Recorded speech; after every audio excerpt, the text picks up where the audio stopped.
Will you open your eyes? It's a wonder what you'll find with an open mind. You may be surprised. Yeah, gotta get away from this illusion for the sake of the world. This delusion is gotta go. Yeah.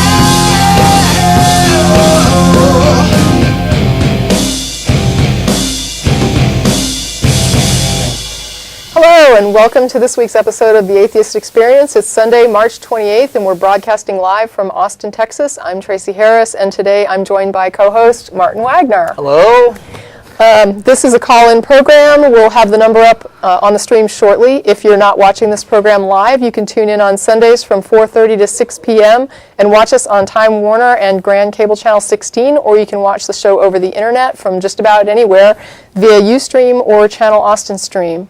For more information, visit the show's website, www.atheist-experience.com. Be sure to check out the fact page at the site that covers some of our most common questions we receive from viewers. Also at our website, you can access past episodes by clicking on the archive link, and you can see full episodes of the show at Blip TV, or you can subscribe to our audio podcast. We're sponsored by the Atheist Community of Austin, a nonprofit educational organization promoting positive atheism and the separation of church and state.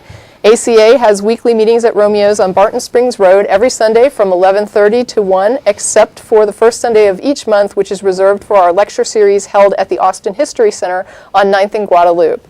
Lectures begin at 12:15 p.m., and the next lecture will be April 11th. For more information about ACA, visit the website at www.atheist-community.org.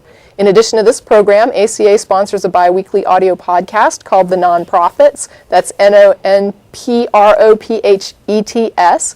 You can download past episodes from the website, www.nonprofitsradio.com. The show will be live on April 10th from 2 to 3:30 p.m. If you'd prefer sending us an email rather than giving a call live, you can send comments or questions to tv@atheist-community.org.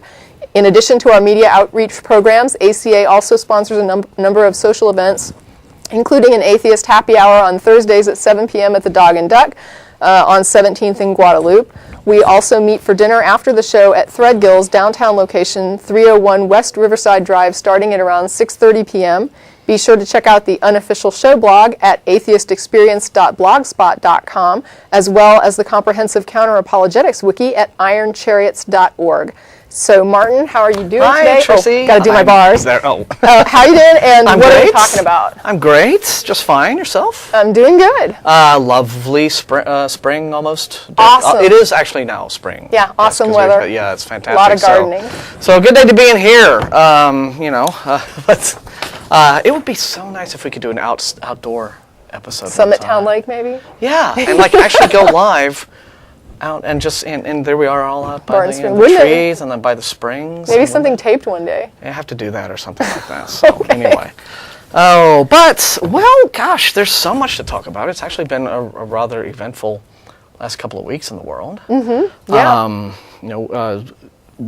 Religion related as well as politically and what have you. We've had ongoing horrors having to do with the Roman Catholic Church and all manner of more. It's amazing to me that 8 years ago when it was me and Ashley on the program, and the whole scandal was breaking, and with the priests and the thousands and thousands and thousands of molested children, and here we are in 2010, still talking and about it's it. still going on. It's still going on, yeah. And it's you still have the Pope making excuses. This thing that just he was quoted today in the news. Here's what old Ratzinger had to say about all of this. Apparently, we're the ones with the problem. Yes, if it weren't for the fact that all of these pesky non-Catholics were bringing this stuff up, right? I mean, right. It's our problem for calling them out on it. Right. If we would just shut up about all of this and let them go molest kids in peace, there wouldn't be a big public stink right. about everything that's happening. But no, what the Pope thinks about this is his quote, "From God comes the courage not to be intimidated by petty gossip." Now, I want you all to think about what he just said right there. Petty gossip. How many thousands of children were sexually molested over the years by Catholic priests? How many times did Ratzinger, is it known that Ratzinger shielded these guys, protected them from the law, protected them from prosecution? Move them to different parishes. Move them around. Yeah, without warning parishioners what was happening. Yeah, that to me I think is the worst part of it. And this is petty? The Pope thinks this is petty. Right? If you've read Hitchens, and you know Hitchens' famous quote about how religion poisons everything, this is about as good an example of that as you can possibly find. What religion does is it enables and facilitates atrocities in this way. God, okay, when the Pope says, from God comes the courage not to be intimidated by petty gossip, what he's saying is, God allows arrogant evil men like me to claim that we are above ethical or moral standards of any kind. That's what religion allows. Religion doesn't provide a moral compass to people. What religion does is it hands you a hammer to smash your moral compass with. You can justify anything because you can say, well, God, I'm cool with God, so I really don't care what you think. God, of course, in pretty much all cases, being the idealized, projected self-image of the believer onto the universe. Correct. That's basically what God is. So, well, I'm sorry, Ratso, but what you are is a criminal. Okay? You should be arrested. You should be prosecuted. You should be thrown in jail to have a little bit, maybe some of this pettiness come your way. And as far as the Roman Catholic Church, I think it's a criminal syndicate, and it ought to be shut down completely, and turn the Sistine Chapel into an art museum, and just get rid of these guys, because you're done. You're done. Okay? You've screwed up Western civilization for several centuries. We're done. Just go away, please, Catholic Church. Just go away. Just stop. Okay. Oh, that felt good. I enjoyed that. Yay. But what else were we going to... You and I, before the show, we were talking about just various things that we've been... Well, before we go into something else, I just want to say this reminded me of something that I didn't think about when we were talking pre-show. I did watch one of the great debates with, I think it was Hitchens and another gentleman, and I apologize, I can't remember his name. And then there were two leaders, Catholic leaders, and they were talking about, is the church a force for good in the world, I think was the label of it. Yeah. And I remember... That didn't work out too well for them, did it? No, it didn't. But when Hitchens got up, of course, one of the main things they hit was the no condom policy in AIDS-ravaged Africa, where there's a huge mission there. Not only that, but the Pope going there and claiming that condoms would actually spread AIDS more. Right. Just it was horrendous. But I do remember that there was a gentleman and a woman that were representing the Catholic Church, and when the woman got up, she said something similar to what you just read as far as that quote, which was, "Oh, I knew."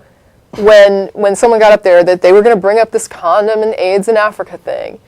And it was one of the two gentlemen, either Hitchens or his partner, when they got up, said, it's sort of like somebody who's in jail for theft, getting before having a lawyer come up and say, well, I knew somebody was going to bring up this, prior record. All your crimes I did, yeah. And it's interesting that that a person can look at this horrible harm that's being done due to a direct doctrinal preaching, and then turn around and say, I can't believe people are going to call us on this. And in this case, they think they're above it. Right. Now, in this case, it's a little different because I understand that that's not like a doctrinal directive to molest children, as opposed to the condom issue, which really is a doctrinal directive. It's a direct harm caused as a result of Orthodox doctrine. Yeah, but it's a kind of rationalization. Right. But first day of my new tongue. The idea that there's something wrong with being critical of it. Yeah, the whole rationalizations kick in about, we can do whatever we want because... How can you not expect criticism for something that causes so much harm? I mean, you need to expect that kind of criticism. If you don't like being called out on the things you do, don't do them. Right. I mean, you'd think that would be a basic principle? Or at least show some level of understanding for why people would be critical of something that you've done when it causes harm. Yeah, I mean, a little bit of contrition, even a tiny bit. Or I would even say compassion. Yeah. I mean, for me and you, we're looking at this and we're not even involved. But imagine your feelings if you had been molested. How aggravating that quote would be. Yeah, it's aggravating is a mild way to put it, but to me, that kind of slap in the face it's a dismissal, toward a victimized child. It's a complete dismissal of a traumatic event that literally screws people up for life. I mean, psychologically, you don't get over that kind of thing. And the Pope's just like, eh. You know, petty, Yeah. what do you call it? Petty petty gossip. gossip. Yeah, gossip. Gossip. It's gossip. No, gossip is talking about who, you know, Mary Kay, whatever, the twins, whoever they're banging this week. That's gossip. Okay? You know, you guys banging little kids ain't gossip, it's crime. Yeah. Gossip, crime. Big distinction.